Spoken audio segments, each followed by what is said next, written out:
Dear friends and masters, welcome back to our channel Oneness Vegetarianism. నా పేరు స్వప్నేశ్వరి.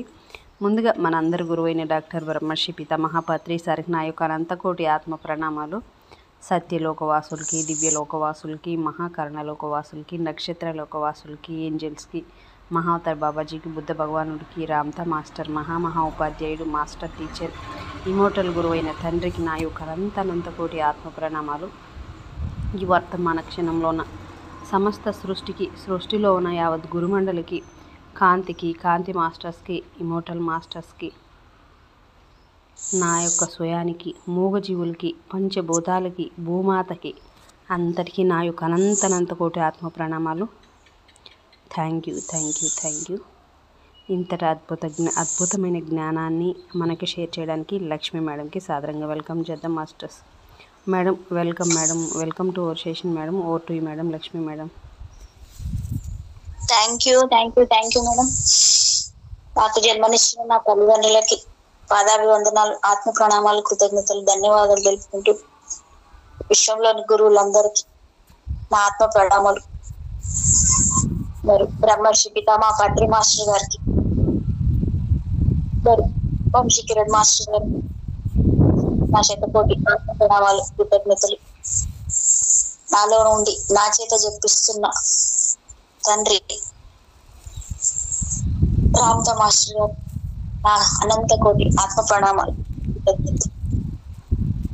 నాకు అవకాశం ఇచ్చిన స్వప్నేశ్వరి మేడం గారికి నా ఆత్మ ప్రణామాలు, కృతజ్ఞతలు. Oneness vegetarianism the creator young lady Guru Swapneshwari madam గారు నా శతకోటి ఆత్మ ప్రణామాలు మరియు కృతజ్ఞతలు.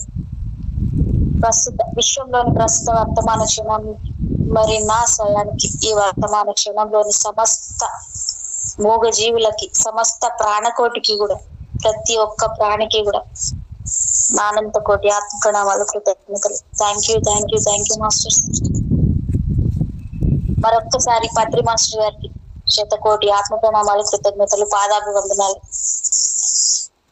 దేవరహస్యాలు బుక్ గురించి చెప్తూ, తన గురించి తాను చెప్పుకుంటూ ఈ విశ్వానికి ఒక ధ్యానాన్ని అందించిన కోనేరు వరలక్ష్మి మేడం గారికి శతకోటి ఆత్మ ప్రణామాలు, కృతజ్ఞతలు.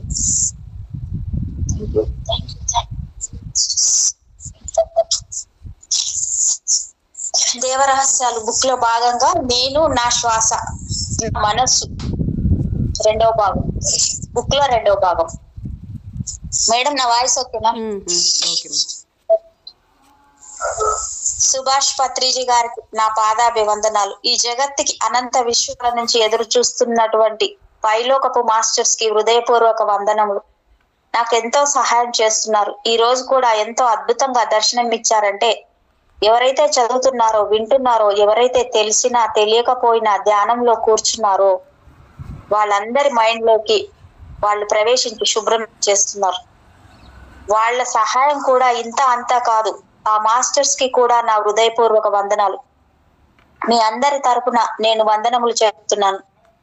పార్ట్ 1 లో చెప్పిన దాంట్లో మనకి క్రియాయోగం అని ఎలాగంటే, ఇక్కడ SSY అని క్రియాయోగం, యోగాసనాలు అనేక రకాలు ఉన్నాయి. అసలు క్రియ అంటే ఏమిటి? ఈ క్రియ అనేది ఎలా పనిచేస్తుంది? ఒక పనిని చేయటం క్రియ అంటాం.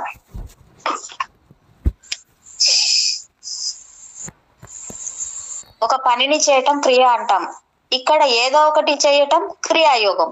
దీనిలో అర్థం, అంతరార్థం చాలా ఉన్నాయి. శ్వాసలోని, మనస్సులోని అర్థం ముందు భాగంలో తెలుసుకున్నాం. అలాగే ఆత్మ ఈ శరీరంలోకి వచ్చి నేను ఎలా ఉన్నాను అని ధ్యానం ద్వారా అర్థం చేసుకున్నాం. శరీరానికి ఎన్నో కోరికలు, రుచులు, శోకాలు, భోగాలు, అనుభవాలు ఇవన్నీ కావాలి. మనసు కోరికల పుట్ట. మనసుకి చూసినవన్నీ కావాలి, ప్రలోభాలు. వాటిని శరీరం ద్వారా తీర్చుకుంటాం. ఈ బుద్ధి అంతా వేటి దగ్గర ఏముంటుందో దాన్ని తీసుకునే సహజ గుణం. మనసు చెప్పినవి వింటుంది. అవి మంచి చెడు అనేవి బుద్ధి యొక్క జ్ఞానాన్ని బట్టి ఉంటుంది. నీకు బుద్ధి లేదు అంటారు, కానీ బుద్ధి ఉంది. బుద్ధికి జ్ఞానం లేదు. ఎప్పుడైతే ఆత్మ అంతర్ముఖమయ్యిందో బుద్ధి ఆత్మతో ప్రయాణం చేసి మంచి చెడును ఆలోచించుకునే విజ్ఞత సంపాదించుకుంటుంది. ఆత్మ ఇప్పటిదాకా నేను శరీరాన్ని, మనసును, బుద్ధిని అనుకుంది. శరీరం మనసును కట్టేసి బుద్ధికి పని లేకుండా చేస్తే ఆత్మకు దిక్కు కనపడలేదు. అప్పుడు ఆత్మ ఇంద్రియాలలో ఏ ఇంద్రియం పనిచేస్తుంది అని గమనించింది. 24 గంటలు పనిచేసే శ్వాస కనిపించింది. అప్పుడు శ్వాసను పట్టుకుంది. పని లేక వెతుక్కుంటున్న బుద్ధి ఆత్మని పట్టుకొని ఆత్మతో అంతర్ముఖ ప్రయాణం చేసింది. ఇప్పుడు బుద్ధికి జ్ఞానం వస్తుంది. బుద్ధి జ్ఞానం అంటారు. దీన్ని శ్వాస మీద ధ్యాస పెట్టినప్పుడే ఈ ఆత్మ బుద్ధి ప్లస్ ఆత్మ = బుద్ధాత్మ అయ్యింది. పరమాత్మ ఆత్మ అంతర్ముఖ ప్రయాణంలో జ్ఞానాన్ని సమీకరించుకుంటూ పరమాత్మ స్థాయికి చేరుకుంటుంది. బుద్ధి రావడమే బుద్ధుడు. నేను శరీరాన్ని కాను, ఆత్మని అని లోపలికి వెళ్ళినప్పుడు ఈ బుద్ధి వికసించడం మొదలు పెడుతుంది. బయట ప్రపంచంలోకి వచ్చినప్పుడు ప్రలోభాలకు గురి అవుతుంది. అటు సంసారంలో అన్ని కావాలి, మాటలు అన్ని కావాలి. లోపలికి వెళుతూ లోపల పని, బయట పని మధ్య మార్గంగా జరుగుతుంది. అజ్ఞానంలోకి వెళ్ళిపోయిన ఆత్మని వెలుతురులోకి తీసుకొచ్చారు పత్రిజీ. అప్పో దీపోభవ అంటే నీ దీపాన్ని నువ్వే వెలిగించుకో. నీ లోపలికి నీవు వెళ్ళినప్పుడు ఆ జ్ఞానం అనే కాంతిలో ప్రయాణం చేస్తూ నేను ఆత్మను అని అప్పుడు తెలుసుకుంటుంది. నేను ఎవరిని అని. నేను శరీరాన్ని కాదు, బుద్ధిని కాదు, మనసుని కాదు. మరి నేను ఎవరిని? ఓహో, ఇవన్నీ నేను కానప్పుడు మిగిలింది ఆత్మే కదా. నేను ఆత్మను. ఆత్మకి శక్తి లేకుండా అజ్ఞానంలో మునిగిపోయి ఉంది. అప్పుడు ఆత్మకి శక్తి ఎలా వస్తుంది? శ్వాస మీద ధ్యాస ద్వారానే ఆత్మకు శక్తి వస్తుంది. అలాగే ఆత్మకు జ్ఞానం కావాలి, ఆత్మకి యోగం కావాలి, ఆత్మ యోగంలోకి మహాప్రవేశం కావాలి. ఇలా ఎన్నో ఉన్నాయి, ఒకదాని తర్వాత ఒకటి, చెట్టు పై మెట్టు. ఇలా దానికి అర్థం మన బుద్ధి, మన మనస్సు, మన చేష్టలు అన్ని కూడా దానితో కలిసి ఉన్నాయి. కాబట్టి తనను తాను చూసుకోగలుగుతుంది. అప్పుడు ఆత్మ నా మనసు బాగోలేదు, నా శరీరం బాగోలేదు, దీన్ని నేను ఎలా బాగు చేసుకోవాలి అని బాగు చేసుకోవడం మొదలుపెట్టింది. దాని జ్ఞానం అది. ఇక్కడ దానికి అది ఎదుగుతూ లోపల నుంచే భౌతికంగా ఉన్న రోగాలు తగ్గటం, ఆలోచన విధానం మార్పు చెందటం మొదలవుతుంది. లోపలికి వెళ్తేనే ఇవన్నీ సాధ్యమవుతాయి. ఈ ధ్యానం అనేది అన్నిటినీ మించినటువంటిది. శ్వాస మీద ధ్యాస తప్ప వేరే విధానాలు ధ్యానం కాదు. అనేకమైన యుగాల నుంచి ప్రయోగం చేసి కనుగొన్నటువంటిది. నేను ఈ మతం, నేను పిరమిడ్ మాస్టర్ని, నేను ఇది, నేను అది కాదు. ప్రపంచం యావత్తు కూడా సరి అయిన మార్గంలోకి రావాలంటే ఈ సంస్థ, ఆ సంస్థ పత్రిజీ వేరుగా చూడలేదు. అందరికీ ఆ రహస్యాన్ని విప్పి చెప్పేశారు. ఆ రహస్యాన్ని తెలుసుకుని వాడుకున్న వారు ధన్యజీవులు. ఇకపోతే ఇక్కడ క్రియాయోగం అంటే నిన్ను నువ్వు పూర్తిగా మర్చిపోయి నీలో నువ్వు ఉండడమే క్రియాయోగం అంటారు. పూర్తిగా మర్చిపోతాం, ఏమీ తెలియదు, మొత్తం లోపల ఉండిపోయేదాన్ని క్రియాయోగం అంటారు. ఇదే శ్వాస మీద ధ్యాస. ఇక్కడ మన బాహ్యేంద్రియాలతో, మనస్సుతో, ఆలోచనలతో, జప మంత్రాదులతో చేసే పనులను చేష్టా క్షేత్రం అంటారు. ఇవన్నీ మనం స్వయంగా చేసుకుంటాం. దీనినే కర్మ పనులు అంటారు. వద్దనుకుంటే ఆపేస్తాం, కావాలనుకుంటే చేస్తాం. కానీ 24 గంటలు సహజంగా జరిగే ఉచ్ఛ్వాస నిశ్వాసాలను మన ఇష్ట ప్రకారం ఆపలేము. అలాంటి సహజమైన శ్వాసను గమనించడమే క్రియాయోగం. మనలో అనేక రకాలైన శక్తులు ఉన్నాయి.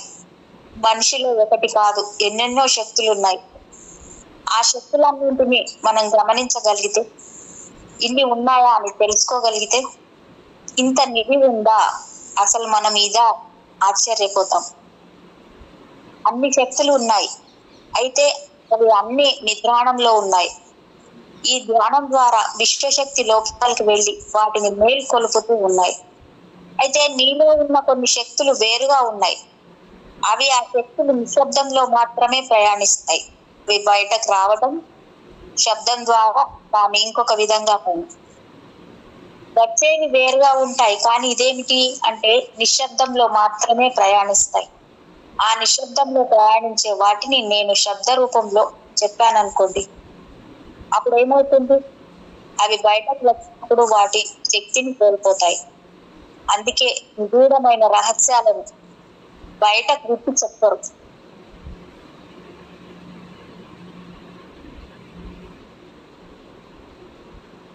అప్పుడు ఏమవుతుంది? అవి బయటకి వచ్చినప్పుడు వాటి శక్తిని కోల్పోతాయి. అందుకే నిగూఢమైన రహస్యాలను బయటికి విప్పి చెప్పరు. చాలా మంది చెబితే మేము ఎంతో కొంత అర్థం చేసుకోగలుగుతాం అంటారు. చెప్పండి మేడం అని బతులాడతారు. కానీ శక్తులు కోల్పోయినాక చెప్పి మాత్రం ప్రయోజనం ఏమిటి? ఇక్కడ శబ్ద రూపంలో చెప్పకూడనటువంటిది నిశ్శబ్దంలో మాత్రమే వాటి అర్థం తెలుస్తుంది. అయితే అవి ఇప్పుడు శక్తిని కోల్పోయి ఈ శబ్ద రూపంలో వచ్చినప్పుడు ఆ శక్తిని కోల్పోయిన రహస్యాలు అవి ఏం చేస్తాయి?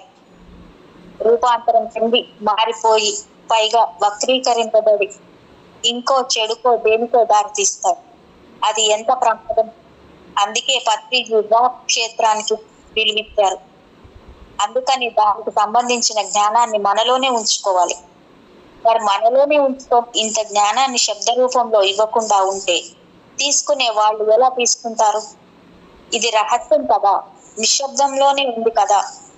ఎప్పుడైతే ప్రతి ఒక్కరూ మౌనంగా ఉంటారో ఆ మౌనంగా ఉన్నప్పుడు సిద్ధపడి ఉన్నప్పుడు ఈ నిశ్శబ్దంలో నుంచి వచ్చిన నిశ్శబ్ద తరంగాలు వారిలోకి వెళ్ళిపోయి వారిలో కదలికలు తెప్పించి పనిచేస్తున్నాయి. అంత అద్భుతమైన శక్తులు ఉన్నాయి మనకి. అందుకని దానికి సంబంధించిన జ్ఞానాన్ని మనలోనే ఉంచుకోవాలి. కాబట్టి ఇక్కడ ఏం చేయాలంటే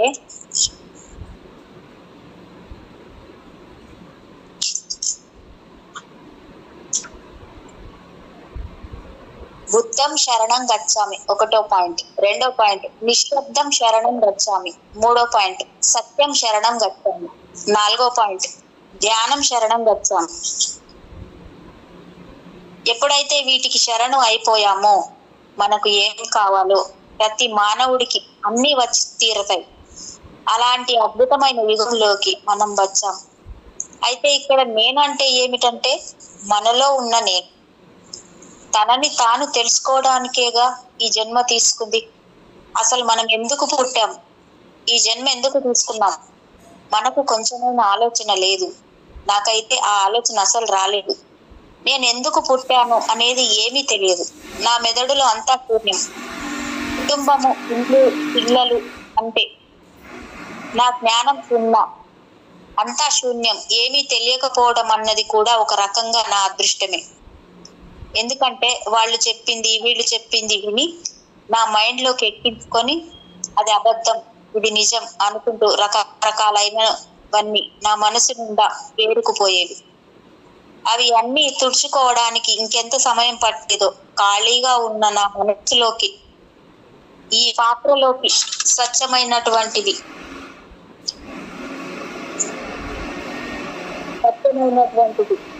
అన్ని రావటం మొదలయ్యాయి.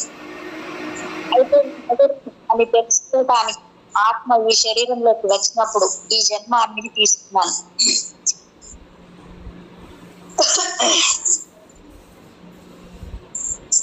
అసలు ఎందుకు పుట్టాం అంటే ప్రతి ఒక్క వ్యక్తి నేను ఎవరిని అది తెలుసుకోవడానికి ఈ శరీరం ద్వారా ప్రయాణించడమే జన్మ తీసుకోవడం. పుట్టాం కాబట్టి బ్రతకాలి. బతకడానికి అన్ని కావాలి. అన్ని అయిపోయినాక చనిపోతాం. అది కాదు అసలు నేను ఎందుకు ఈ జన్మ తీసుకున్నాను, నేను ఎవరు, నాలో ఉన్న ఈ నేను ఎవరు, ఇది ఎందుకు వచ్చింది, ఏమి తెలుసుకోవడానికి వచ్చింది. ఇవన్నీ అయితే దీని ద్వారం ఎక్కడ ఉంది? దీని ద్వారం మనిషి మనస్సులో ఉంది. నేనంటే ఎవరు అని తెలుసుకోవాలంటే ఒక ద్వారం కావాలి. శ్వాస మీద ధ్యాస పెట్టాం, విశ్వశక్తి వస్తుంది, మండలం శుభ్రపడింది, కర్మలు దగ్ధమయ్యాయి. ఓకే, కానీ నేను ఎవరని తెలుసుకోవాలంటే ప్రతి దానికి ఒక ద్వారం ఉంది. అలాగే ఆ ద్వారం మనకి కావాలి. ఆత్మ తనని తాను తెలుసుకోవాలంటే ద్వారం మనసులో ఉంది. అలాంటి మనసుని వదిలేసి ఎక్కడెక్కడో తిరిగితే నువ్వు వేరు నేను వేరు ప్రాంతాలకు వెళుతూ ఉన్నాను. కానీ అసలు నేను ఎవరు అన్నది తెలుసుకోవడానికి ఏ ద్వారం గుండా నువ్వు ప్రయాణించాలో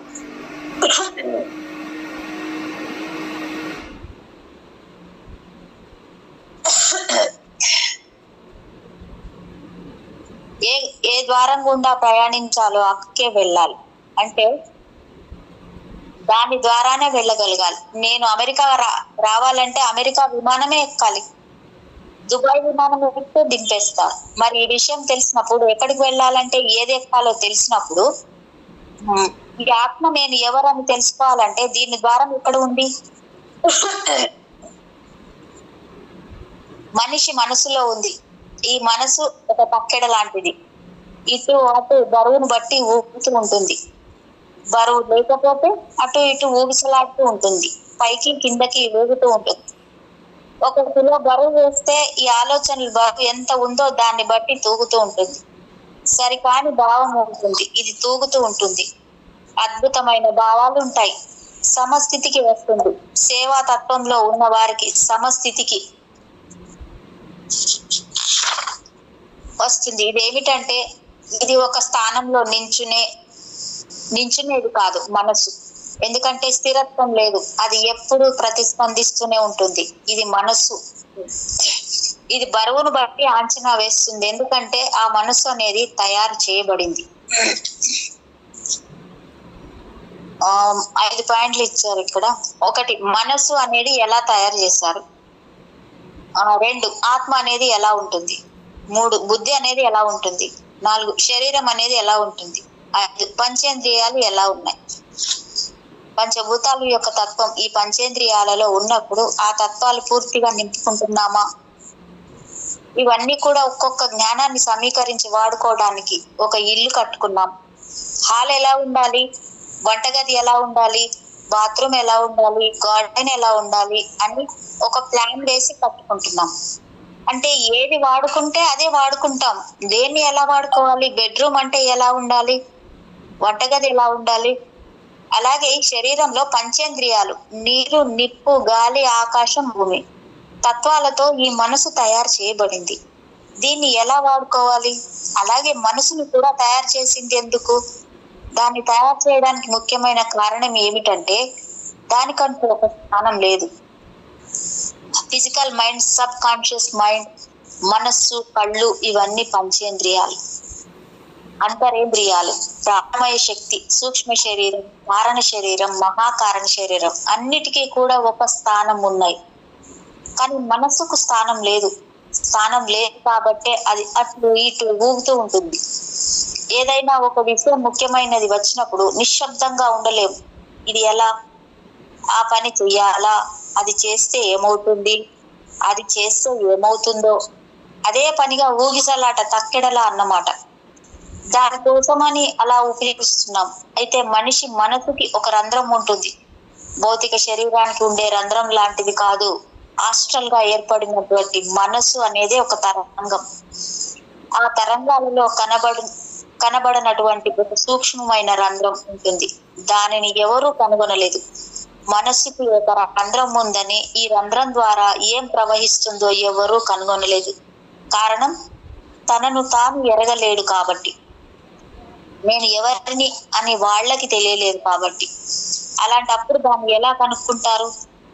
ఏదైనా తనను తాను తెలుసుకుంటేనే కదా ఇవన్నీ పరిశోధనలు చేసేది. ఆ రంధ్రం నుండి ఏం ప్రవహిస్తున్నాయి? రకరకాలైనటువంటి వ్యసనాలు. ఏ వ్యసనాలంటే ఈ భూమి మీద మనుషులకు ఎన్ని రకాల వ్యసనాలు ఉన్నాయో. వ్యసనం అంటే పనికి రానివి. ఇక్కడ ఏదైనా ఒక మితంగా చేసినప్పుడు అది వ్యసనం అవ్వదు. ఒక కోరిక ఉంటే ఆ కోరిక తీర్చుకుంటాం, అయిపోతుంది. కానీ అదే వ్యసనం. ఆ వ్యసనం అనేది ఈ రంధ్రం గుండా బయటకు వెళ్ళిపోతుంది. ఆ రంధ్రం గుండా ఏది బయటకు వస్తుంది? మనసు గుండా ఏది బయటకు వస్తుంది? ఈ వ్యవస్థ, ఈ వ్యసనం అనేది ఈ రంధ్రం గుండా బయటకు వెళ్ళిపోయి శరీరం అంతా వ్యాపించింది. అయితే అక్కడ కొన్ని వ్యసనాలు, కొన్ని సంస్కృతులు, కొన్ని సాంఘిక పరమైన ఆచారాలు ఉన్నాయి. ఈ ఆచారాలు ఎంత మట్టుకు దాన్ని సరి అయినవని ఆలోచించడం, నా ఆచారం నాకు కరెక్ట్, పక్క వాళ్ళ ఆచారం వాళ్ళకి కరెక్ట్. ఒక్కొక్క మతానికి ఒక్కొక్క ఆచారం ఉంటుంది. సాంఘిక పరమైన ఆచారం, వాళ్ళు ఏ ఆచారం చెప్పారో ఆ ఆచారం ప్రకారం జీవిస్తేనే కరెక్ట్ అంటారు, లేదంటే వెలివేస్తారు. అందుకని సాంఘికమైన ఆచారాలు ప్రపంచంలో ఏమున్నాయో అని నేను మీకు చెప్తున్నాను. ప్రతి ఒక్క వ్యక్తి మనసులో ఆ రంధ్రం నుండి ఏమేం ప్రవహిస్తాయో ప్రవహించి ఈ శరీరంలోకి వచ్చి వీరిలా మాట్లాడారు, వాళ్ళు అలా చేశారు అని చెప్పి అనుకుంటున్నారు. కానీ మనసు రంధ్రంలో నుంచి ప్రవహిస్తున్నాయి. వ్యసనం అనేది ఎలాగూ అంటే, నువ్వు నాకు కావాలి, కొంతమంది నన్ను ముట్టుకోవద్దు, కొంతమందికి మీరు వేరు నేను వేరు, నేను గురువు మీరు శిష్యులు, నేను గొప్పదాన్ని నువ్వు తక్కువదాన్ని, నేను అందగత్తెని నువ్వు అనాకారివి. ఇవన్నీ పాజిటివ్ నెగిటివ్ వైబ్రేషన్స్, రెండు రకాలైనవి. రెండు కూడా మనసు అనే రంధ్రంలో నుంచి శరీరం అంతా వ్యాపించేసి ఏదైనా పనికి మాలిందంతా మొత్తం ఆ అవయవాల్లోకి అంతా కలిసిపోయిందో ఆ పనికి రాని అవయవాల కోసం దాన్ని వాళ్ళు వాడుకుంటున్నారు. అదే శరీరం. ఎంత లోతుల్లోకి వెళ్ళి ఒక్కొక్క అణువుని పరిశోధించాలంటే నా వల్ల కాదు. కొన్ని లక్షలున్నాయి, ఎన్ని ఉన్నాయో ఎటు పడితే అటు. దీనికే నా జీవితం అంతా అయిపోతుంది. ఏ అణువు దగ్గరికి వెళ్ళాలో, ఏది ముఖ్యమో ఆ అణువు దగ్గరికి దారి వేశారు పత్రిజీ. ఆ దారి వెంటే వెళ్ళి ఆ అణువును పరిశీలించి తెచ్చినదే ఈ సబ్జెక్ట్. అంటే ఒక్కొక్క మనిషిలో ఎన్నెన్ని ఉన్నాయో ఈ విషయం నేను క్షుణ్ణంగా తెలుసుకున్నాను. ఒక విషయాన్ని సంపూర్ణంగా తెలుసుకుంటే అదే నన్ను నేను తెలుసుకోవడం అవుతుంది. ఇంటిలో కూర్చొని ఏమి సాధిస్తున్నారు, ఏం చేస్తున్నారు, బయట ఎన్ని పనులుంటే ప్రతి వాళ్ళు అడగటం, ఏం చెప్పాలి, నేను ఎలా చెప్తే మీకు అర్థమవుతుంది, నిశ్శబ్ద శక్తి గురించి తెలిస్తే ఆ ప్రశ్న వెయ్యరుగా నన్ను. మౌనం నిశ్శబ్దం, నిశ్శబ్దంలో ప్రయాణించే నేను ఇవన్నీ తెలుసుకున్నాను. చెప్పవలసింది చెప్పేశాను. వారి వారి జ్ఞానాన్ని బట్టి వారు తీసుకున్నారు, వారి వారి ఆలోచన విధానాన్ని బట్టి వాళ్ళు ఆ విషయాన్ని గ్రహించుకున్నారు. అయితే ఈ ఆలోచన విధానాలు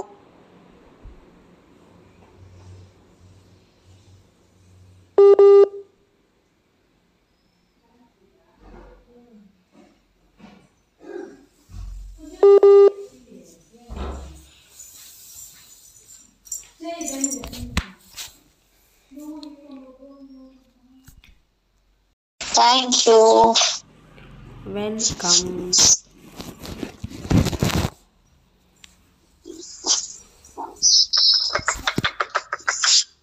okay madam, thank you madam. Start అయింది కదా ఇప్పుడు? Okay okay. మనసు అనేది ఎలా తయారు చేశారు? ఒక 5 పాయింట్స్ ఇక్కడ. ఒకటి ఏంటంటే మనసు అనేది ఎలా తయారు చేశారు, రెండోది ఆత్మ అనేది ఎలా ఉంటది, మూడోది ఆ బుద్ధి అనేది ఎలా ఉంటది, నాలుగోది ఏంటంటే శరీరం అనేది ఎలా ఉంటది, ఐదోది ఏంటంటే పంచేంద్రియాలు ఎలా ఉంటాయి. పంచభూతాలు ఒక తత్వం. ఈ పంచేంద్రియాలలో ఉన్నప్పుడు ఈ తత్వాలు. అనిత మేడం మ్యూట్ చేసుకోరా ప్లీజ్.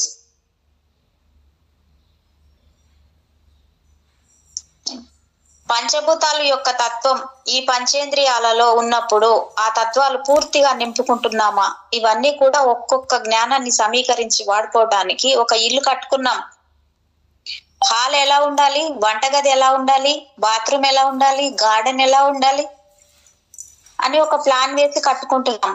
అంటే ఏది వాడుకుంటే అదే వాడుకుంటాం. అది దేన్ని ఎలా వాడుకోవాలి, బెడ్రూమ్ అంటే ఎలా ఉండాలి, వంటగది ఎలా ఉండాలి. అలాగే ఈ శరీరంలో పంచేంద్రియాలు నీరు, నిప్పు, గాలి, ఆకాశం, భూమి తత్వాలతో ఈ మనసు తయారు చేయబడింది. దీన్ని ఎలా వాడుకోవాలి? అలాగే మనసును కూడా తయారు చేసింది ఎందుకు?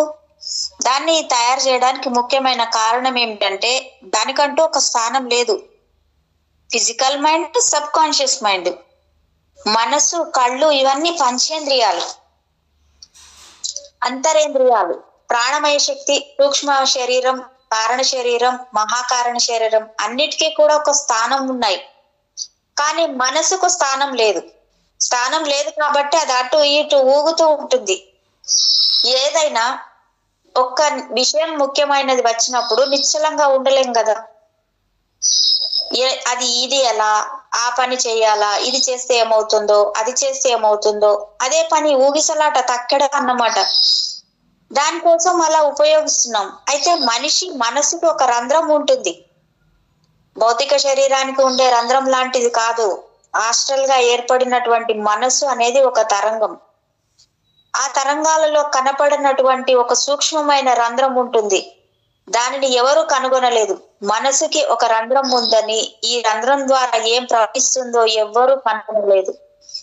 కారణం, తనను తాను ఎరగలేదు కాబట్టి, నేను ఎవరిని అని వాళ్ళకి తెలియలేదు కాబట్టి. అలాంటప్పుడు దాన్ని ఎలా కనుక్కుంటారు? ఏదైనా తనను తాను తెలుసుకుంటేనే కదా ఇవన్నీ పరిశోధనలు చేసేది. ఆ రంధ్రం నుండి ఏం ప్రవహిస్తున్నాయి? రకరకాలైనటువంటి వ్యసనాలు.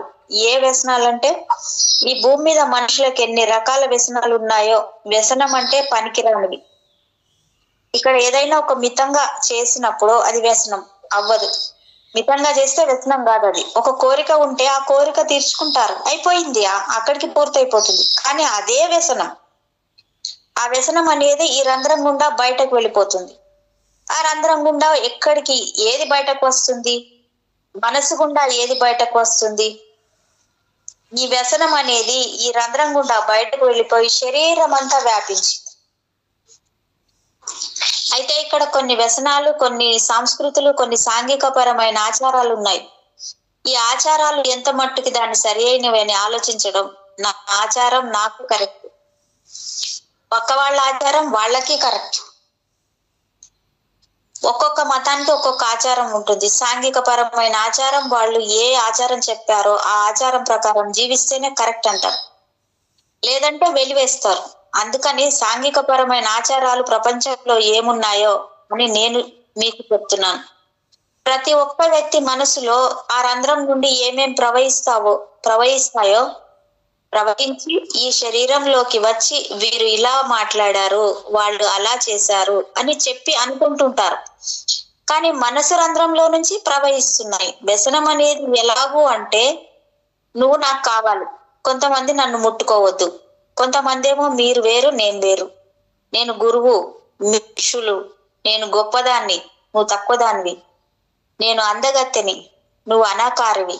ఇవన్నీ పాజిటివ్ నెగిటివ్ వైబ్రేషన్, రెండు రకాలైనవి. రెండు కూడా మనసు అనే రంధ్రంలో నుంచి శరీరం అంతా వ్యాపించేసి ఏదైతే పనికి మాలిందంతా మొత్తం ఆ అవయవాల్లోకి అంతా కలిసిపోయిందో ఆ పనికి రాని అవయవాల కోసం దాన్ని వాళ్ళు వాడుకుంటున్నారు. అదే శరీరం. ఎంత లోతుల్లోకి వెళ్ళి ఒక్కొక్క అణువుని పరిశోధించాలంటే నా వల్ల కాదు. కొన్ని లక్షలు ఉన్నాయి. ఎన్ని ఉన్నాయో ఎటు పడితే అటు. దీనికే నా జీవితం అంతా అయిపోతుంది. ఏ అణువు దగ్గరికి వెళ్ళాలో, ఏది ముఖ్యమో ఆ అణువు దగ్గరికి దారి వేశారు పత్రిజీ. ఆ దారి వెంట వెళ్ళి ఆ అణువును పరిశీలించి తెచ్చినదే ఈ సబ్జెక్ట్. అంటే ఒక్కొక్క మనిషిలో ఎన్నెన్ని ఉన్నాయో ఈ విషయం నేను క్షుణ్ణంగా తెలుసుకున్నాను. ఒక విషయాన్ని సంపూర్ణంగా తెలుసుకుంటే అదే నన్ను తెలుసుకోవడం అవుతుంది. ఇంటిలో కూర్చొని ఏమి సాధిస్తున్నారు, ఏం చేస్తున్నారు, బయట ఎన్నో పనులుంటే అని ప్రతి వాళ్ళు అడగటమే. ఏం చెప్పాలి నేను, ఎలా చెబితే నీకు అర్థమవుతుంది? నిశ్శబ్ద శక్తి గురించి తెలిస్తే ఈ ప్రశ్న వెయ్యరుగా నన్ను. మౌనం, నిశ్శబ్దంలో ప్రయాణించే నేను ఇవన్నీ తెలుసుకున్నాను. మౌనం, నిశ్శబ్దంలో ప్రయాణిస్తే నేను ఇవన్నీ తెలుసుకున్నాను. చూడండి మాస్టర్ ఎలా చెప్తారో. చెప్పవలసింది చెప్పేశాను. వారి జ్ఞానాన్ని బట్టి వారు తీసుకున్నారు. వారి ఆలోచన విధానాన్ని బట్టి వాళ్ళు ఆ విషయాన్ని గ్రహించుకున్నారు. అయితే ఈ ఆలోచన విధానాలు సరికానటువంటివి ఎలా పోవాలంటే, ఆ వ్యసనం ఎలా మారాలంటే, ఆ దుర్మార్గత్వం ఎలా పోవాలంటే, ఎందుకు ఈ స్త్రీలను కొంతమంది పురుషులు ఇలా బాధ పెడుతున్నారు, ఈ స్త్రీలు ఎందుకు కొన్ని వ్యసనాలకు బలైపోతున్నారు అంటే, నిజంగా ఎంత దయామయుడంటే పత్రిజీ, అది వారి తప్పు కాదు, వారి లోపల ప్రవహించేటటువంటి వ్యసన రసాయనం. ఇది తప్పు కాదని తెలిసినప్పుడు ఆయన పాదాల మీద పడిపోయాను. ఇంత వివరంగా ఎవరు చెప్పారు మనకి? జడ్జే నాట్ అన్నది ఎన్నోసార్లు విన్నాం, కానీ అది అప్పుడు అర్థం కాలేదు. ఈ విషయం విన్నాక నాకు ఇప్పుడు తెలిసింది, ఇప్పుడు సంపూర్ణంగా అర్థమైంది. ఇప్పుడు నాకు విషయ అవగాహన వచ్చింది. ఎవరిని చూసినా అద్భుతంగా కనపడుతున్నారు. ఇది తప్ప ఇతరత్ర ఏమీ కనిపించడం లేదు. ఎందుకనంటే ఆ రంధ్రం నుంచి ఏమి ప్రవహిస్తుందో నాకు తెలుస్తుంది. ఆ మనసు అనే రంధ్రం నుంచి ఆ రసాయనం ఎలా ప్రవహిస్తుందో అర్థమైంది. అయితే ఆ వ్యసనం అనే భావాలు ఎలా ఉంటాయంటే, ఇక్కడ మీరు వేరు, నేను వేరు, నన్ను ముట్టుకోవద్దు, ఇంకొంత నేను సెకండ్ కూడా ఇవ్వనండి అంటారు. కొంతమంది నువ్వు నాకు కావాలి అంటారు. ఈ ప్రపంచంలో ఎంతో మంది స్త్రీల వెంట పడతారు. వాళ్ళు కాదు అంటే ఇష్టం లేదు అంటే యాసిడ్లు పోయడం, కత్తులతో పొడిచి చంపేయడం, దారుణమైన చర్యలు చేస్తున్నారు. ఇవన్నీ ప్రపంచంలో మనం చూస్తూనే ఉన్నాం. ఇవన్నీ ఏమిటి, ఎందుకు ఇలా జరుగుతున్నాయి? వీటి వెనుక బలమైన కారణాలు ఉన్నాయి. ఎంత బలమైన కారణం అంటే, ఆ రసాయనం ద్వారా ఏర్పడినటువంటి ఆలోచనలన్నింటికి, వాటన్నిటికీ పొగరెక్కువ అన్నమాట. తమలోని మురికిని దాచుకోవడానికి ఒక దారి నైర్మల్యం, నిర్మలత్వం కాదు.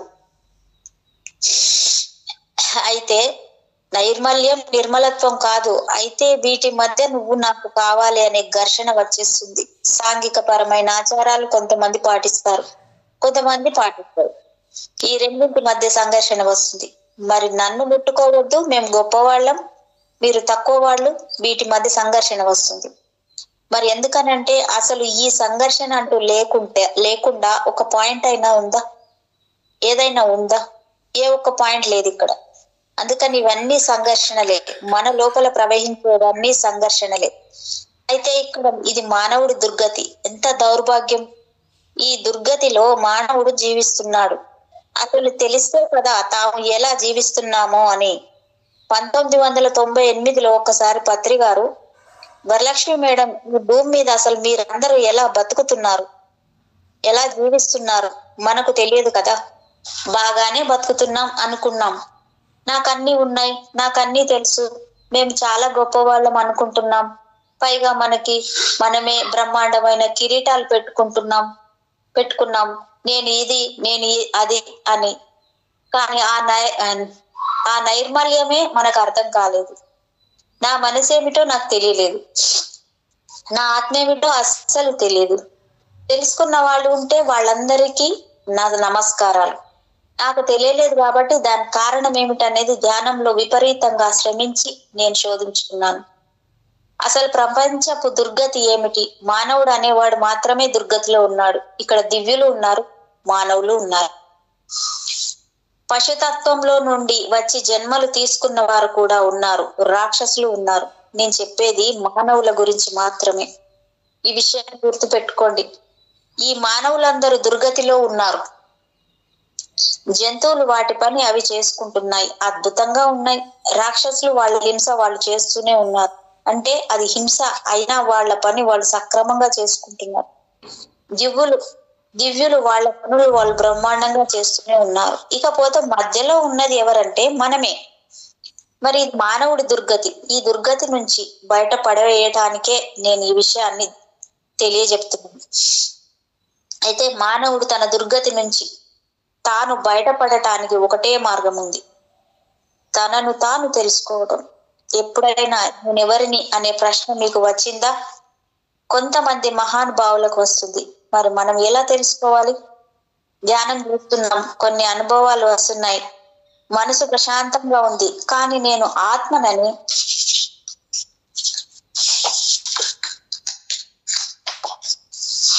ఆత్మనని తెలియటం లేదు. ఏమీ తొందరపడనక్కర్లేదు. తెలియవలసిన సమయం వచ్చినప్పుడు అదే తెలుస్తుంది. శ్వాస మీద ధ్యాసలోనే నీకన్నీ దగ్ధమైపోతాయి. నువ్వు ధ్యానం చేస్తుంటేనే అన్ని దగ్ధమైపోతాయి. బయట నీకెంత తెలియాలో అంతే తెలుస్తుంది. లోపల బ్రహ్మాండంగా జరుగుతుంది. వాళ్ళకి ఎక్కువ తెలిసింది, నాకు తెలియలేదు అని అనుకోవద్దు. లోపల అన్నీ జరుగుతున్నాయి. ప్రతి మానవుడిని ఈ దుర్గతి నుంచి బయటపడేయడానికే, ప్రపంచం మొత్తాన్ని బయటపడేయడానికే అందజేసేటువంటి క్రియ ఇది. ఏ ఒక్కళ్ళ కోసమో ఇద్దరి కోసమో కాదు, మొత్తం ప్రపంచం కోసం. కాబట్టి ఇక్కడ తనని తాను తెలుసుకోవడం కోసం ఈ ప్రయాణం ఆపకుండానే, అంటే ఇప్పుడు మనం పుట్టి చనిపోయే లోపల ఈ ప్రయాణం జరుగుతూనే ఉంటుంది. పిల్లలు ఉన్నారు, వాళ్ళ పెళ్లిళ్ళు ఉంటాయి, చదువులు ఇంకా ఎన్నెన్నో ఉంటాయి. ఆడవాళ్ళకి పురుళ్ళు ఉంటాయి, పుణ్యాలు ఉంటాయి. మరి అవన్నీ మనం చూసుకోవాలి, చేసుకోవాలి. ఈ బాధ్యతలు ఎప్పుడు తీరుతాయో, నా బాధ్యతలు తీరటం లేదు అంటే పిల్లల పెళ్లిళ్ళయి వారికి పిల్లలు పుట్టేదాకా బాధ్యతలు ఉంటాయి. బాధ్యతలు తీరటం లేదు అని అనుకోవడం అజ్ఞానం. వెనకటికి ఒక సామెత ఉంది, సముద్రపు అలలు తగ్గినాక సముద్రంలో స్నానం చేస్తాను అన్నారట. అవి తగ్గేటప్పుడు నువ్వు స్నానం చేసేది ఎప్పుడు? ఎంత అర్థం లేనిదో అది. సమస్యలన్నీ తీరినాక ధ్యానంలోకి వస్తాను అనడం అంతే అర్థం లేనిది. కాబట్టి చిన్న బిడ్డ దగ్గర నుంచే ధ్యానం చేయాలి. బిడ్డ పుట్టగానే ఏం చేయాలో ఎవరికీ తెలియదు. బిడ్డ పుట్టగానే బిడ్డను గుండెకు హత్తుకొని, బాబు నువ్వు ఆత్మవి, నువ్వు పరమాత్మవి అని ఆ తల్లి 2 నిమిషాలు ధ్యానం చేయాలి.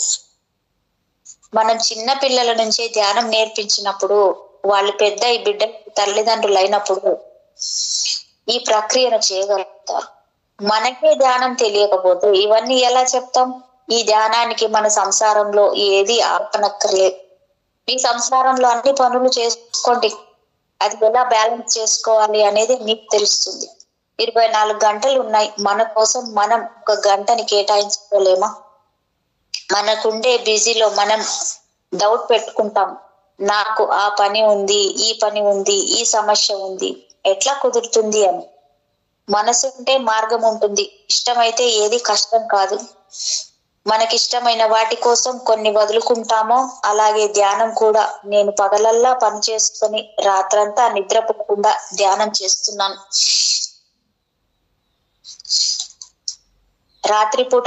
రాత్రంతా నిద్రపోకుండా ధ్యానం చేసుకున్నాను. రాత్రిపూట నిద్ర లేకపోయినా ఈ ధ్యాన శక్తితో పగలల్లా పని చేసుకుంటాం.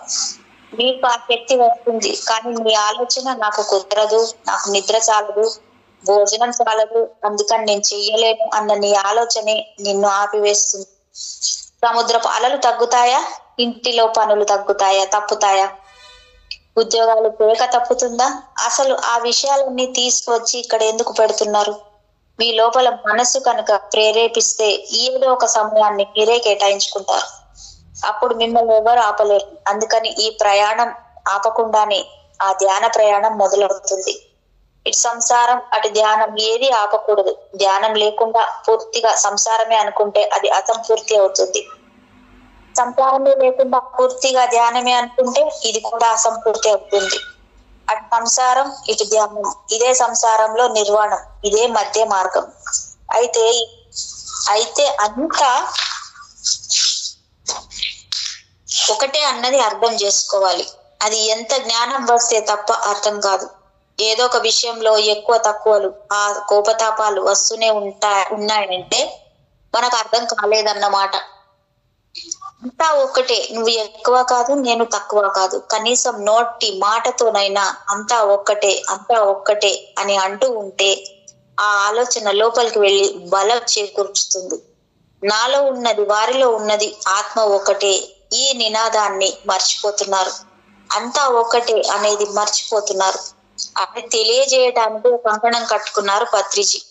మనం నేర్చుకోవాల్సినది ఏమిటంటే, పత్రిజీ దగ్గర నుంచి ఆయన ఎదురుగుండా నిల్చుంటే నువ్వేమిటో, నీ ఆలోచన ఏమిటో అంతా స్కాన్ చేస్తా. ఆయనకు అన్ని తెలిసిపోతాయి. అది నాకు తెలుసు, నేను చూశాను. అంతా తెలిసినా కూడా ఒక్క మాట మాట్లాడరు, హర్ట్ చెయ్యరు, మీ మనసును ఒప్పించరు, మీ అహంకారాన్ని కించపరచరు. మనకు అర్థమయ్యేదాకా, ఆ జ్ఞానం వచ్చేదాకా ఓర్పు పట్టారు. ఒక్కొక్కళ్ళ గురించి ఓర్పు పట్టారు. మరి మనం నేర్చుకోవాల్సింది కూడా అదే కదా. ఎంతో ఒక్కటే నినాదాన్ని మనకి చెప్తున్నారు. అయితే ఎలా ఈ మార్పు వస్తుంది? ఎప్పుడు, ఎక్కడ, ఎలా చేస్తారు?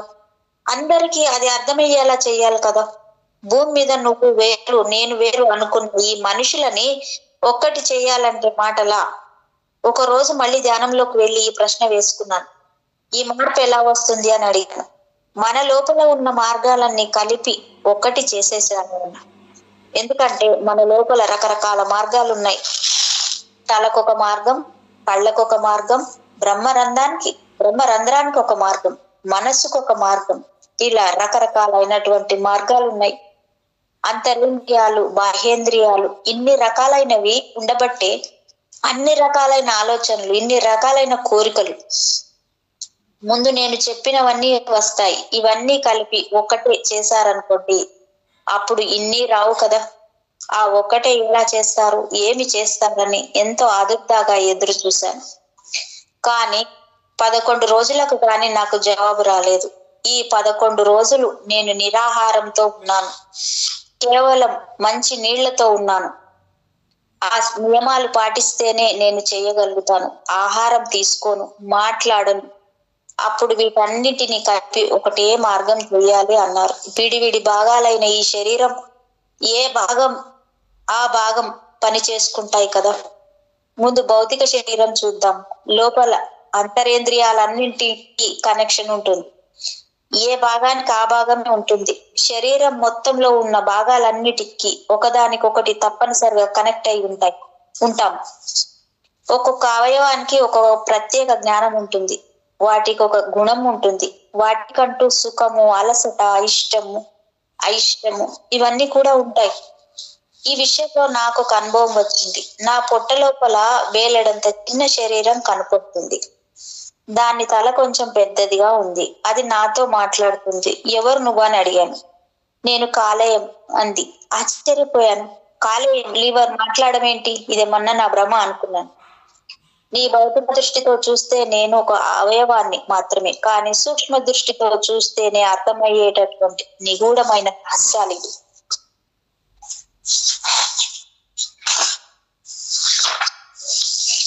మీ మనసు చెప్పినట్టు మీ రుచులను బట్టి, మీ ఇష్టాలను బట్టి, మీ ఇష్టం వచ్చినట్టు మీరు తింటున్నారు. మీరు ఏ ఆహారాన్ని తిన్నా, నాకు ఇష్టమున్నా లేకపోయినా వాటిని నా ధర్మం ప్రకారం నేను ఆరగిస్తున్నాను. కానీ మీరెవ్వరికి తెలియని విషయం ఒకటి ఉంది. నాకు ఒక ఇష్టం ఉందని దిగ్భ్రాంతిలో ఉన్న నాకు ఏం మాట్లాడాలో తెలియలేదు. దానిని నిశితంగా పరిశీలించినప్పుడు దానిలో నుంచి వచ్చే ప్రకంపనలు నేను స్పర్శించగలిగాను. ఇదొక అద్భుతమైన విషయం. నాకు దాని భావాలన్నీ నాకు అర్థమయ్యాయి. ప్రతి అవయవం ఇంతే కదా అని అనుకొని ఇప్పుడు నేనేం చేయాలి అని అడిగాను. నేను అడిగింది ఇస్తారా అని అడిగింది. తప్పకుండా ఇస్తాను అని మాటిచ్చాను. అప్పుడు ఆ లివర్ నాకు పాలు అన్న, పాల పదార్థాలన్నా ఇష్టం, కానీ ఇప్పటిదాకా నీ కోసం భరించాను కొన్నాళ్ళు. నాకు ఆ పాల నుంచి విముక్తి కావాలి అంది. తప్పకుండానే ఒప్పుకున్నాను. వెంటనే అది తన సహజ స్థితిలోకి వెళ్ళిపోయింది. ఈ విషయం ప్రతికి చెప్పాను. అవును మేడం, ఈ ప్రపంచంలో మీ ఇష్టాలలో మిమ్మల్ని ఉంచే మీ స్వేచ్ఛని మీకు భంగం చేయకుండానే ఎలాంటి నియమ నిబంధనలు లేకుండా మీ ఆత్మని ఉన్నత స్థితికి తీసుకెళ్లడానికి నేను ఎంతో ప్రయాసపడ్డాను. మీరు ఈ మాత్రం చేయలేరా అన్నారు. నాకు పెరుగంటే ప్రాణం. పెరుగుతో తినకపోతే అన్నం తిన్నట్టే ఉండదు. ఆంధ్రాలో మేమంతా పాలు, పెరుగంటే ఎక్కువగా ఇష్టపడతాం. అలాంటిది ఆ క్షణం నుంచి పాలతో చేసిన పదార్థాలు మానివేశాను. ఒక్క రోజు నుంచి ఎండాకాలంలో మే నెల మా అక్క పెరుగు వేసుకొని భోంచేస్తుంటే అబ్బా పెరుగు తినాలి అనిపించింది. వెంటనే చెంపలు వేసుకున్నాను. అసలు ఒకటి వద్దు అనుకున్నాక మళ్ళీ ఎందుకు ఈ భావం వచ్చింది అని విపరీతంగా బాధపడ్డాను. అప్పుడు పత్రిజీ, మేడం మీరు మానవ శరీరంతో ఉన్నారు, ఏదో ఒకటి అనిపించడం సహజం, కానీ మీరు వెంటనే సరి చేసుకున్నారు కదా, తినలేదు కదా, ఇది కరెక్ట్ అన్నారు. అప్పుడు నా మనసు శాంతించింది. 1 సంవత్సరంన్నర అలా నిష్ఠగా ఉన్నాను. మళ్ళీ నేను కాఫీ, టీలు తాగటం మొదలు పెట్టాను. నేనేమి వేగన్ని కాదు, లివర్ ఒప్పుకుంది కాబట్టి మళ్ళీ మొదలు పెట్టాను. ఇవన్నీ భావ ప్రకంపనలతో అర్థమవుతాయి. భౌతిక శరీరం మనసుకు లోపడి ఉంటుంది. ఈ రెండింటికి కనెక్షన్ ఉంది కాబట్టి భౌతిక ఇంద్రియాలు, అంతరేంద్రియాలు, మార్గాలన్నీ కలిపి తేలికదే కాకుండా ఒక్కొక్కటిగా చేసేశారు. ఇక్కడ ఆలోచనలు కూడా బలంగా ఇంద్రియాలతో కలిసి ఉన్నాయి. నీ ఆలోచనలంతా ఒకటైపోయాక, అన్నీ కలిపి ఒకటే మార్గం ఏర్పరిచాక ఈ శరీరంలోని ఆలోచనలన్నీ కలిపి ఒకటైపోతుంది. ఏకత్వంలోకి వెళ్ళిపోతుంది. అప్పుడు ఈ శరీరం మొత్తం అవతార పురుషుడిగా మారుతుంది. ఒక ఏకత్వంలోకి వచ్చినాక అవతార పురుషుడివి అవుతావు. ఇక్కడ ఏకత్వం అంటే అంతా ఒకటే, అంతా నేనే, అన్ని మార్గాలు కలిపి రకరకాలైన భావాలు లేకుండా అంతటా నేనే ఆత్మస్వరూపం అని అర్థమవుతుంది. ఆలోచనలంతా కలిపి ఒకటైపోతే అప్పుడు నీకు ఇతరులను వ్యాఖ్యానించలేవు. ఇది దీనిలోని అంతరార్థం. ఇప్పుడు మన లోపల భాగాలు ఆ భాగం ఈ భాగం అని లేకుండా, ఆ భావం లేకుండా అయిపోతాం. అప్పుడు శరీరం మొత్తం ఒకటే, ఇష్టం అంతా ఒకటే కదా. ఇక్కడ సూక్ష్మ శరీరం, కారణ శరీరం, మహాకారణ శరీరం, ప్రాణమయ కోశం, ఆత్మమయ కోశం, మహాకారణ శరీరం మాత్రం చాలా హైయెస్ట్. వర్క్ చేయాలనుకున్నప్పుడు బయటకు వస్తుంది, ఇవన్నీ బయటకు వస్తాయి. ఈ శరీరాలకి లోపల ఉన్నా బయటకు వెళ్ళిన సూక్ష్మ శరీరం యొక్క సిల్వర్ కార్డ్ తో ఈ భౌతిక శరీరంతో పాటు మిగతా శరీరాలన్నిటితో కూడా కలపబడే ఉంటాయి. ఈ ఆత్మ అనేది పదార్థం కాబట్టి వీటన్నిటిని ఆవరించి ఉంది కూడా. బయట ఆవరించి ఉన్నది, లోపల ఆవరించి ఉంది. అంటే ఆత్మ అంతటా ఉన్నది అన్నకి ఇదే నిదర్శనం. అలాంటి ఆత్మని మనం ఎలా వర్ణించి చెప్పగలం? ఒకటే అయినటువంటి ఈ శరీరంలో ఉన్న సూక్ష్మ శరీరం మాత్రమే అంతటా తిరిగి వస్తుంది. మిగతావన్నీ ఉంటాయి కానీ వాటికి పని లేదు.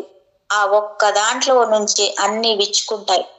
ఆ ఒక్క దాంట్లో నుంచి ప్రపంచం, విశ్వం అంతా తిరుగుతున్నాం. ఆ ఒక్క దాంట్లో నుంచే అన్ని చేయగలుగుతాం. కాబట్టి ఆ మార్గాల అన్నిటి కనెక్షన్ ఒక్కటిగా చేసేసారు.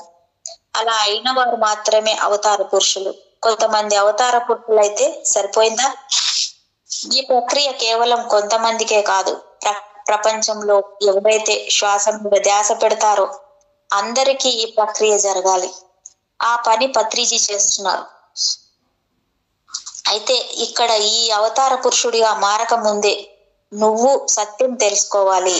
నువ్వు ఒక డిజైన్ తీసుకొని పుట్టావు. ఆ డిజైన్ ప్రకారమే చివరి దాకా ఆ సంఘటనలు జరుగుతూ ఉంటాయి. నువ్వే ఒక డిజైన్ అయిపోయావు. ఇప్పుడు అందులోకి కొత్త డిజైన్ కలపడానికి వీలు కాదు కదా. కాబట్టి అది మారక ముందే సత్యం తెలుసుకోవాలి. సత్యం అంటే ఏమిటి? ఇక్కడ అదేమిటంటే మనసుల కలయికలను ఆపివేయాలి. ఏ మనసు వేరొక మనసుతో కలగదు, కాంప్రమైజ్ అవ్వదు, రాజీ పడదు. ఇష్టం ఉంటే అవతల వాళ్ళు మనం ఎంత కష్టపెట్టినా భరిస్తాం. అదే ఇష్టం లేకపోతే అవతల మనిషి ఎంత మంచి మాట చెప్పినా మనకు కష్టమే. ఏదైనా సరే మన ఇష్టాన్ని బట్టే జరుగుతుంది. ఇవన్నీ ఎక్కడి నుంచి వస్తున్నాయి? ఇష్టంలో నుంచి. ఆ ఇష్టమే మనకు పోయిందనుకోండి, ఇక అంతే, అయిష్టం వచ్చేస్తుంది. అప్పుడు ఇష్టానికి స్థానం ఎక్కడ ఉంది అంటే ఏది ఒకలా ఉండదు, మారుతూ ఉంటుంది. అందుకే ఈ మనసుల కలయికలను ఆపివేయాలి. ఇది మనం ముఖ్యంగా గుర్తుంచుకోవాల్సిన విషయం. ఎవరు లోపలికి వారు ప్రయాణిస్తున్నప్పుడు ఈ శ్వాస మీద ధ్యాస పెట్టి లోపలికి ప్రయాణిస్తుంటే సహజంగానే ఈ మనసుల కలయికలు ఆగిపోతాయి. అంటే ఈ మానవ సిస్టమ్ ని అలా మార్చారన్నమాట. ఎప్పుడైతే ఈ మనసుల కలయిక ఆగిపోయిందో దానిలోని మలినాలు శుభ్రపడిపోతాయి. ఇది సీక్రెట్. మీ మనసులో ఉండే మురికి, నైర్మల్యం ఎలా శుభ్రపడతాయంటే మనసుల కలయిక ఆగిపోవటం వలన. మీరు ధ్యానంలో లోపలికి ప్రయాణిస్తున్నప్పుడు మీకు అక్కడ ఏది ఉండదు, ఇక ఏవి గుర్తుకు రావు. అక్కడ నువ్వు ఒంటరివే, నీ శ్వాస నువ్వు అంతే, ఇంకేది గుర్తురాదు. అప్పుడు మనసుల కలయిక సహజంగానే ఆగిపోతుంది.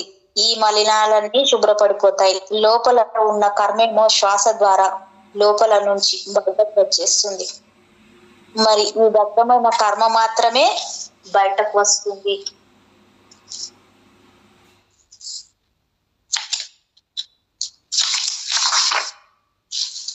దేని ద్వారా బయటకు వస్తుందంటే నోట్లో ఉండే ఆవిరి ద్వారా బయటకు వస్తుంది.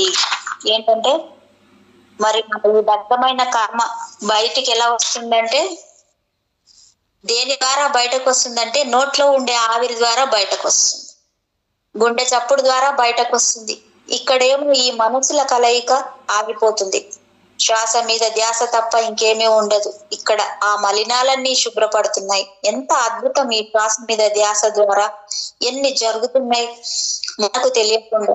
ప్రతి ఒక్కళ్ళు శ్వాస మీద ధ్యాస పెడుతున్నారు. కనీసం ఇలా జరుగుతుందని తెలిసినప్పుడు ఇంకా ఎంత బలంగా ధ్యానంలో కూర్చోవాలి. తమలోని మురికిని పోగొట్టుకోవడం అంటే ఎవరికి ఇష్టం ఉండదు? ఒంటి మురికిని, ఇంటి మురికిని పోగొట్టుకుంటున్నాం, కానీ ఎన్నాళ్ళు ఉన్నా మనం మనసు మురికిని మాత్రం పోగొట్టుకోవటం లేదు. ఇకనైనా అపారమైన ధ్యానం చేద్దాం మన కోసం మనం. అయితే ఈ ప్రక్రియ జరగడానికి, నీ మనసులోని మలినం మొత్తం పోవడానికి 660 రోజులు పడుతుంది. అంటే దగ్గర 2 సంవత్సరాలు పడుతుంది. అయితే విశ్వవ్యాప్తంగా మనం చేసే ఈ కార్యక్రమాలంటే ధ్యానానికి సంబంధించిన ఏ కార్యక్రమమైనా, పాంప్లెట్స్ పంచినా ఏదైనా సరే, మేము ఎన్నో బుక్స్ కొని చాలా మందికి పంచాం. ఎదురుగుండా పుస్తకం ఉంటే ఎప్పుడైనా బుద్ధి పుట్టి చదువుతారేమో అన్న ఆశతో. ఈ ధ్యానానికి సంబంధించిన ఏ పని అయినా సరే, ఈ మనసు ఇప్పుడు ఈ భాగాలన్నింటిలో ఉన్న మలినాలను తుడిచేసుకొని ఈ ధ్యానానికి సంబంధించిన ఏ చిన్న పని చేసినా కష్టంగా కాదు. ఎవరైతే మనస్ఫూర్తిగా చేస్తారో వారికి ప్రమోషన్ ఇవ్వబడుతుంది. కాబట్టి ఈ మురికి అంతా తొందరగా తొలగిపోతుంది. ప్రతి ఒక్కరికి పని అప్పచెప్తున్నారు, పని పుట్టింది మరి అప్పచెప్తున్నారు. నువ్వు ఆ పని చెయ్యి, నువ్వు ఈ పని చెయ్యి అని. అబ్బో, నేను కాబట్టి ఇంత గొప్ప పని చేశాను అనుకుంటారు. నా కోసం నేను చేసుకున్నానని నా తర్వాత తెలుస్తుంది. నా ప్రమోషన్ కోసం నేను ఈ పని చేస్తున్నాను, అప్పుడు నా గొప్ప ఏముంది ఇక్కడ? అలా అందరికీ ప్రమోషన్లు ఇవ్వబడతాయి. అందుకని ధ్యానానికి సంబంధించి ఏ పని అయినా ఇంట్లో కూర్చొని చేయవలసిన పనులు కూడా ఉంటాయి. అందుకని దయచేసి ఆ పనిలో భాగస్వాములు కావాలని అనుకుంటున్నాను. తొందరగా ప్రమోషన్ వస్తుంది. కేవలం 90 రోజులలో ఫుల్ఫిల్ అయిపోతాము. 2 సంవత్సరాలు అయితే గాని జరగనిది 3 నెలల్లో అయిపోతుంది. ఇక్కడ గవర్నమెంట్ గురించి మాత్రమే తెలుసు. యూనివర్సల్ గవర్నమెంట్ గురించి తెలుసుకోండి. ఈ శరీరంలో మనం బతికేది కొన్ని సంవత్సరాలు మాత్రమే, కానీ శాశ్వతమైన జీవితం కోసం మనం ఇవన్నీ చేస్తున్నాం. శాశ్వతమైన జీవితం ఎంతో అద్భుతంగా ఉంటుంది. చనిపోయే లోపలే అన్ని అనుభవించాలి, అన్ని తినేయాలి అనుకుంటాం. కంటిన్యూషన్ జీవితం ఉంది, మరణానంతర జీవితం ఉంది. అది తెలియక మానవుడు దుర్గతిలో పడ్డాడు. అందుకని ధ్యానానికి సంబంధించిన పనులు 90 రోజుల్లో పూర్తి చేయాలి. Thank you madam. Thank you so much. మీకు నా యొక్క హృదయపూర్వకమైన కృతజ్ఞతలు. ఈ వర్తమాన క్షణానికి అనంత కోటి ఆత్మ ప్రణామాలు. సమస్త సృష్టిలోన యావత్ కాంతి మాస్టర్స్కి, ఇమోటల్ మాస్టర్స్కి, పరమ గురుమండలికి, అందరికీ మోగజీవులకి, పంచభూతాలకి అందరికీ thank you so much. Thank you madam. Thank you.